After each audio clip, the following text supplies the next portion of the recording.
இந்த K90 Proல ஒரு RFID கார்டை எப்படி ஆட் பண்றதுன்னு பார்க்க போறோம். அதுவும் ஈஸியான மெத்தட் தான். அது எப்படிங்கறத பார்த்தலாம். Just M and OK press பண்ணுங்க. பிரஸ் பண்ணிட்டு யூசர் மேனேஜருக்குள்ள போங்க. இங்க பார்த்தோம்னா இங்க 3 ஆப்ஷன் இருக்கும். நியூ யூசர், ஆல் யூசர்னு இருக்கும்.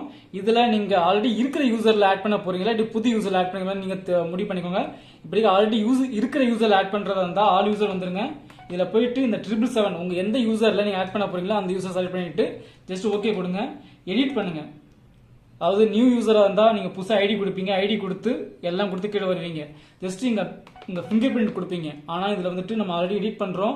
இந்த யூசர்ல கீழே பேட்ச் நம்பர் இருக்கும். அந்த பேட்ச் நம்பர் ஓகே கொடுங்க. ஓகே கொடுத்த பிறகு இந்த இடத்துல உங்க RFID கார்டு இருக்கு. இந்த RFID கார்டை இங்க ஷோ பண்ணுங்க.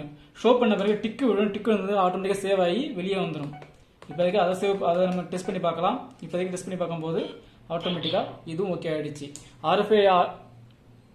RFID கார்டு ஆட் பண்றதும் ரொம்ப ஈஸியான மெத்தட் தான். ட்ரை பண்ணி பாருங்க.